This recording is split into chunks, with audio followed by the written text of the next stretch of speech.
I need to fill up my water bottle. Give me 30 seconds. Oh, yeah.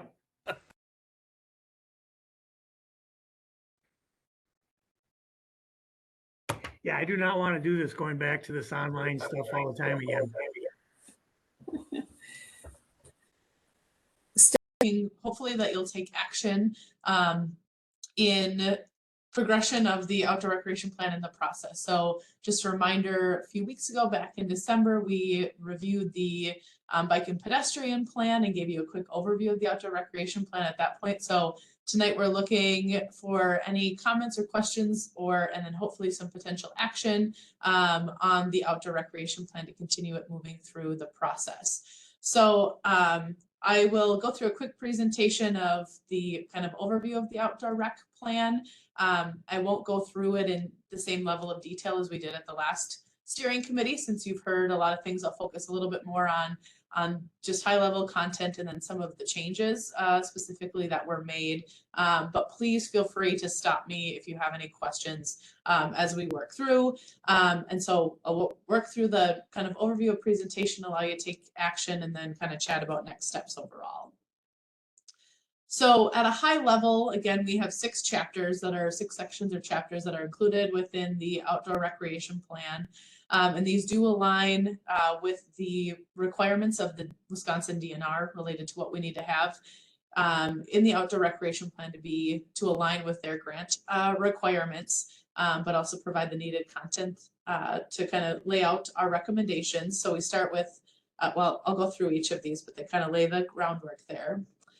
But before we jump into kind of the details, I just wanted to hit on a couple of high level points about the outdoor recreation plan, because you could look at this plan in first blush and say, we're doing a good job, check mark, great, let's move on recreation. But I think I wanted to make sure that we're really noting a couple key points, because you are doing really well, and that's found in both the qualitative and quantitative assessment of this plan.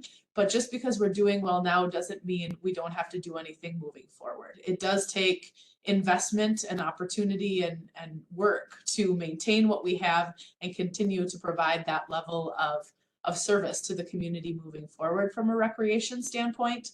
So I just wanted to note a couple things that are important for us to think through, that the success of this plan will take investment. Again, in order to continue to provide the level of access to outdoor recreation, we're going to have to continue to provide staff time and build new parks, maintain our existing facilities. And that recreation is a big part of the city's identity. And we heard that loud and clear through all phases of the Focus River Falls process. And so in order to maintain that, that's going to be something we need to be mindful of. Recognizing as well that staff are a powerful resource. Again, you have, in terms of the number of parks or acreage that the community has per resident, we're at a high level, but the number of recreation specific staff we're on the lower end. So your staff are doing a really great job in providing the recreation that we are, but we're going to need to continue to invest in those staff. And that variety offers opportunities for all, and that we need to be mindful of those changing needs and trends as well. So I'll step through pretty quickly on what each of the chapters or sections include, but please, again, feel free to stop me as we go through if you have any questions. But the first section is our introduction, of course. What is the outdoor recreation plan? What does it include? How do we amend said plan? Things of that nature. But here we kind of talk about the roles of outdoor recreation within the community. I won't go into these in detail again, but really focusing on kind of 6 key roles that are specific to River Falls as well. We won't read through these, but you've seen them all before. Our key themes and goals for outdoor recreation that were established early in our process based on early engagement and were used to inform our analysis process and the development of our recommendations. The community context chapter is one area where we need to include some requirements to respond to the DNR's requirements. So just keeping a note from that perspective, but we talk about our social characteristics and our physical characteristics and natural resources. So again, who our community is, and then what are some of the either built or natural elements within the community as well. So this does reflect the community context report that was established at the beginning of this process. And I will note that some changes were made in the housing section from the version that the steering committee reviewed to make sure that they aligned with the new October 2022 housing report. They don't have any change in the analysis that was done, but we made sure that those data points were updated. Then chapter 4 gets us into our inventory of our existing park system and trail network. So here we go over our different parks classifications that we used. I will note that these classifications align with the state's outdoor recreation plan as a starting point. So we're using those same categories and then modifying the descriptions to make them specific to River Falls. And then we have an overview of our existing parks and then our trail and sidewalk system within the plan as well. There were some changes made to the park classifications. We'll talk about that in a little bit here. But this section does also include the inventory that was done early on in the process as well. That inventory 11 by 17, if you've seen it before, is included as an appendix because that's something that can be regularly updated, and in the place of having it be in the appendix makes it an easier thing for us to update from that standpoint. And then the 5th section gets us into our needs assessment. So this is really the analysis piece of looking at both from a number standpoint, how do we compare in terms of our amenities and number of parks to other similarly sized communities in the nation, and then also what does our community want out of the process. And so we've got kind of 2 things up here. The one thing I know, and I didn't get my slide updated here either, but when we reran some numbers, in addition to the outdoor ice rink that we note that we are deficient on in terms of the population currently in 2020, full basketball court was also added here. The NRPA standards that we used do not include half basketball courts here. But there's a number of those throughout the community. And so even though that does show as a deficient element, we didn't add that needed to be a priority for 2 reasons. A, we've got a lot of half courts that help supply that need or fulfill that need.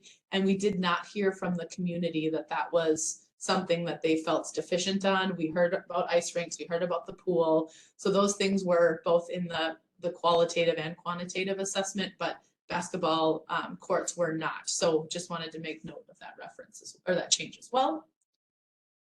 And then finally, our recommendations and implementation section gets through what recommendations we've identified for the outdoor recreation system, reference to the capital improvement plan, which is a requirement of the DNR. That is included as an appendix as that CIP is updated on a regular basis. So the narrative of the plan references the CIP, but the actual CIP is an appendix so that we don't have to update the plan on a regular basis to include the new update. And then we get into some of our implementation mechanisms in terms of what are some of the funding tools that are out there, and when are they available, what is the funding allotment, and some of those things as a resource for us when we're looking at implementing this plan as well. So I wanted to just hit on a couple of the updates that were made. I highlighted a couple of them as we were working through the chapters, but in addition to, at the end, we made some general updates to grammatical errors or things of that nature. But the bigger substantial changes, we did make a modification to the description of a regional park to make sure that we were a little less specific on, I think the previous version talked about amenities that respond to all ages. We generalized that a little bit more and made that a little bit more specific to River Falls. We did make some updates to the park designations and inventory. So based on a reassessment, moved some things around. One of which that we talked about with the steering committee, we had included the baseball stadium and Grow to Share as special use parks. those are essentially amenities within Hoffman. So we took them out as their own designation and made sure they were highlighted within Hoffman, and then made some other tweaks of just moving around in designation which park belonged in which area, but to better align with our descriptions as well. We did make some updates and modifications to the service area mapping. So when we were doing the analysis of kind of what is the walking distance or service area of our different parks. So we do have one map that didn't change that looked at the quarter-mile and half-mile service area or buffer around each of the park, regardless of designation. And really those are service areas that best align with neighborhood parks. Those are the areas that those neighborhood parks are meant to serve, but they also represent generally a good walking distance for many people. So that helps us understand kind of that access opportunity there as well. And so then we did change, so we have two maps now where we have one map that is just our neighborhood parks with that quarter-mile and half-mile buffer to really respond to those service areas, and then a separate figure for our regional parks that still use that quarter-mile and half-mile buffer. While that, yes, is the service area for a regional park, for our neighborhood parks, a regional park, especially for here in River Falls, is meant to service the entire community. So it's hard to say what that true service area is from a distance perspective. So we just wanted to show that from a walking distance so you can kind of understand how those all fit together. We did add in the related plans section, made sure to call out the Kinney Corridor Plan and existing master plans. The outdoor recreation plan is meant to, bring those efforts into the fold and support the recommendations that they included. So we made sure to add reference to those. And then specifically with the Kinney Corridor Plan, made sure to add the recommendations from that plan into the recommendations of the outdoor recreation plan. We have a couple of minor tweaks that will be made to here too, but there are some changes in the kind of the timeline associated with some of those Kinney Corridor Plan recommendations, just with the current efforts that are going on with the core. But it's great that we'll have everything included in there as well. And then made sure to add some recommendations to talk about park maintenance and operations and the outdoor recreation programming that we have. So just making sure that we were capitalizing on a couple of the existing components there as well. And then other than that, with the grammatical errors, added some new photos and imagery throughout there as well. So I don't know, Kendra or Amy, if I'm missing anything from an update perspective that we made for this group to be aware of. It all looks accurate. Thank you. Yeah. So I think that's all that I have in terms of a presentation. I'm happy to dive deeper into a section if anybody has any questions, but figured since we went through it in December, I didn't need to have you sit through the same presentation again. So with that, I would stand if anybody has any questions or comments about the plan. This is Patricia. I have a couple of comments, and I don't know how deep you want these to go. But at the very beginning, Sean Downing is listed as a Recreation Advisory Board. He is not on our Recreation Advisory Board. Alyssa Mueller is our representative. So that's just a minor thing. Yeah, so the one thing, and just to note on that, we did want to, because Sean was on the board at the beginning of the process, we did want to recognize that he was a member of our steering committee when we started the process, and then that transition was made. So that's why we included Sean there. And he has shown up to the different meetings as well. Yes. Yep. On page 23, when we're talking about the Sanctus Park, it lists most of the things that we have, but we also have a native plant area that I'm sure is a good acre, maybe even more. And what happens is from spring till fall, we just let that grow and pollinators and all kinds of things. And so in the De Sanctis Park on page 23, that's not on there. And just to be consistent, Glen Park other parks show the drinking fountains, but Glen Park doesn't show any drinking fountains. I think there's some there. I could be wrong, but it seems like in the pavilion you can go get a drink of water. On page 33, we're talking about the Kinnickinnick pathway. And one of the things that is missing on these key features is people on the Kinnickinnick pathway have access to the lake and the river and kayaking. And those aren't listed as a key feature. And it's really the only place you can get down to the lake and river. And then I think that was all I have on those type of things. I was amazed that we have 43 miles of sidewalks. That's pretty cool. They're just not all connected to anything. They're out there. They're just sort of randomly here and there in some places. Yeah. But the bike and pedestrian plan is going to help us close those gaps and give us even more miles of sidewalk. So thank you for that, Patricia. I think we will just take a look and reference back. I think the one piece is particularly on the native plant area, that wasn't something specifically that we inventoried. That doesn't mean that we can't reference it within the document, but we can, make adjustments there as well. So we'll take a look and confirm in Glen Park. Since I'm sharing screen, I didn't go back and look at the inventory, but we'll double check. I didn't want to give you guys spins with me moving my screens around. So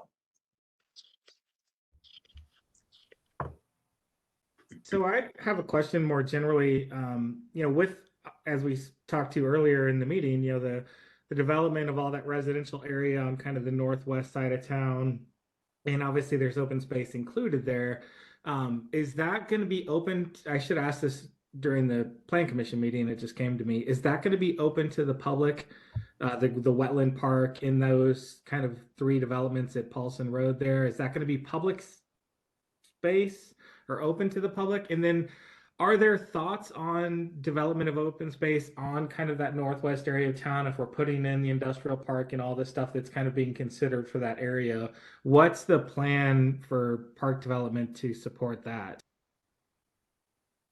I can speak to the open space amenities that are being added in the developments, and those will not be maintained as city parks. Those will be maintained by the management company or the HOA in each of those developments. However, the sidewalks and trails are all publicly accessible.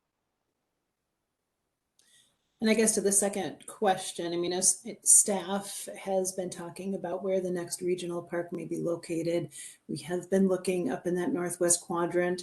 And Steph, if I kick it back to you, I think you guys are taking a look at where it might make sense to have that regional park in the future. Is that correct?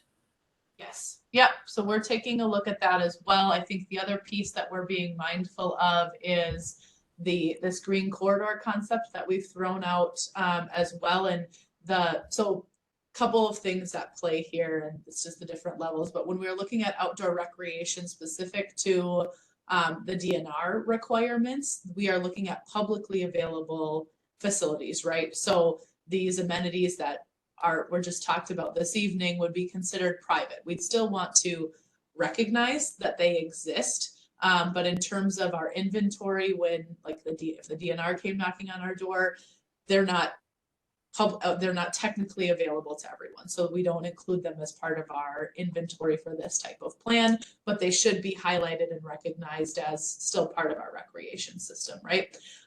So beyond that, I think to get me back to the green corridor piece, we do include within our green corridors, we're looking at our natural resources and open spaces throughout the community and kind of what this network is looking like. And that does include our parks and recreation, our parks and open space areas. So it doesn't have to be a designated city park. It can be a conservancy area or things like that.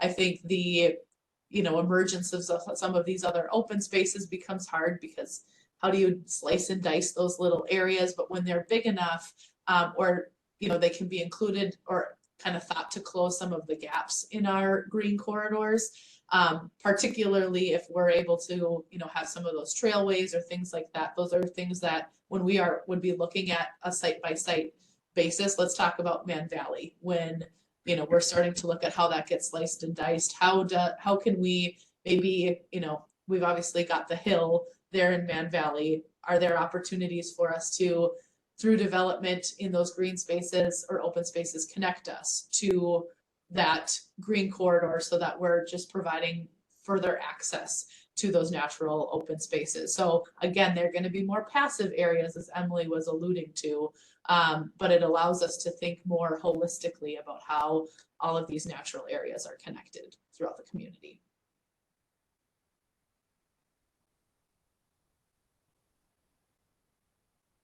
Okay. Anybody else have questions?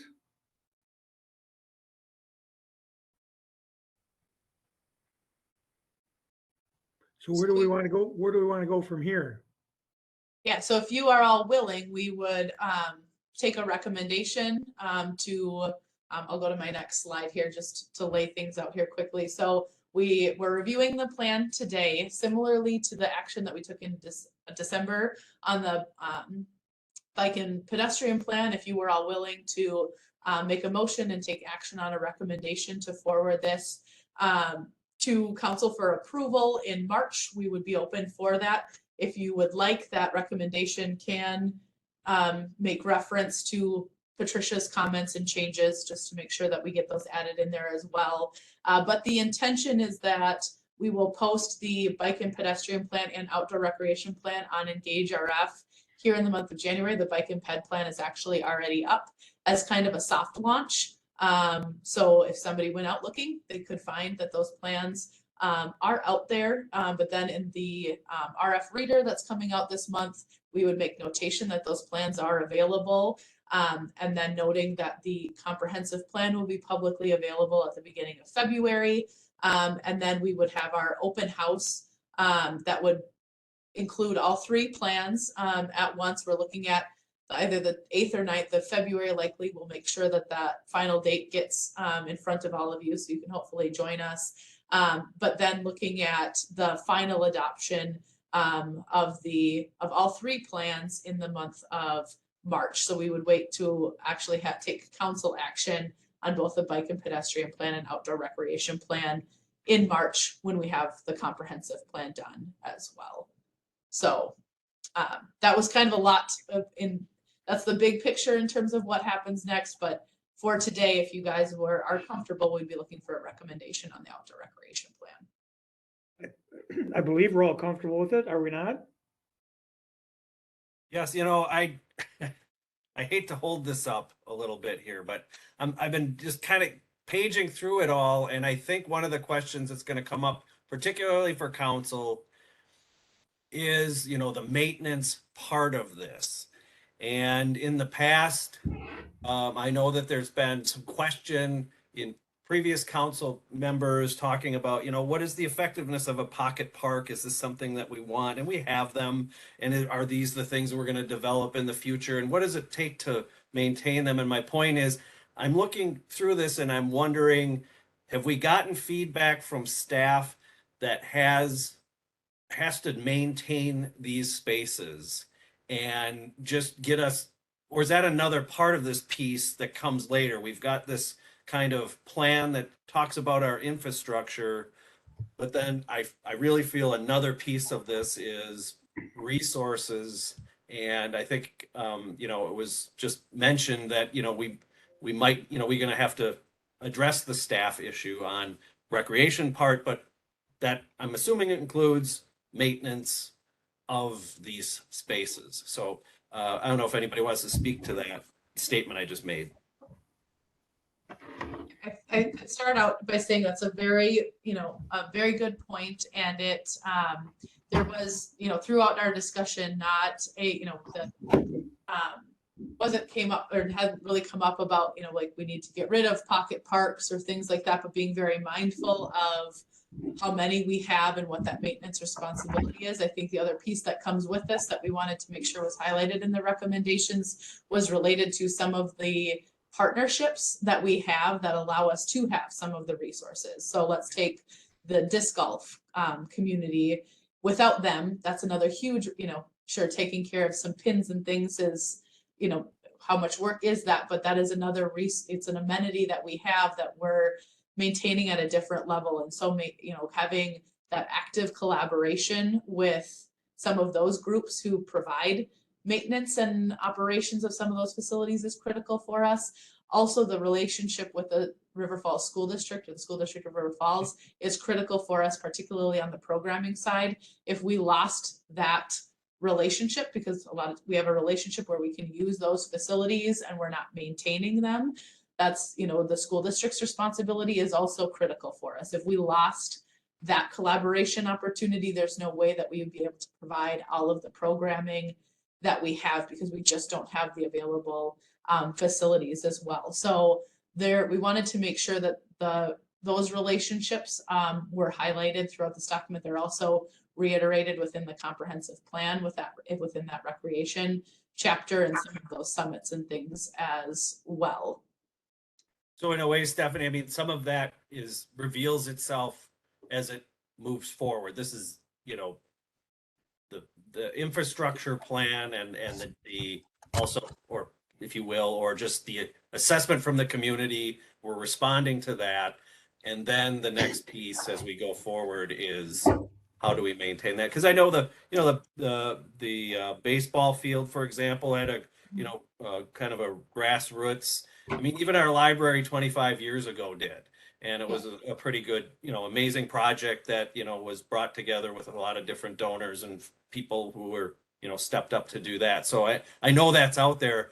I just don't see that highlighted extensively in this, but it seems like that just comes later with all of those pieces coming together as far as maintenance and pulling it together. So yeah, and I think the hard part with that is the crystal ball in terms of how investments want to change some of those things. If you look at the current CIP, there are components in that CIP that are, investments that we've identified within our master plan, but a lot of them are related to just general maintenance activities and things of that nature. And I think that's where, we do show that a regional park is something that the community will need down the road to, stay on trend for what we're projecting the population to grow with.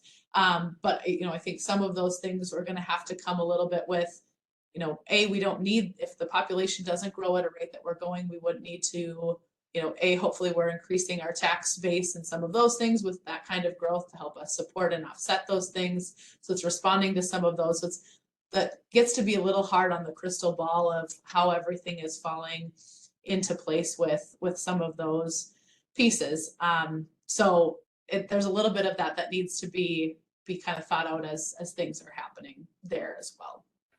This is Patricia, and we asked Mike the park board asked Mike Stifter that on a general question, he figured about $1,000 per acre per year for plowing, mowing, changing out garbage cans, maintenance of benches and stuff like that. But then you get to Triangles Park, that it was a huge gift to us and it's beautiful, but the maintenance of that equipment is in the pool.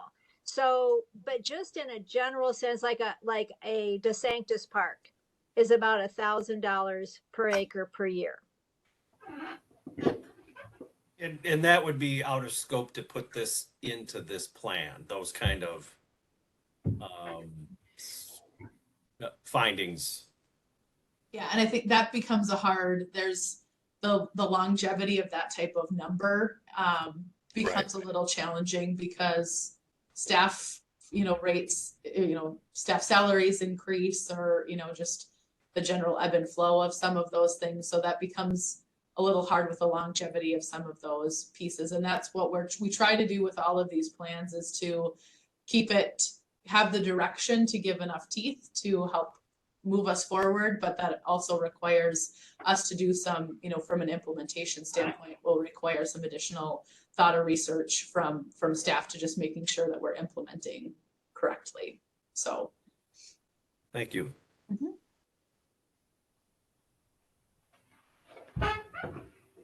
So are we all comfortable in moving this along?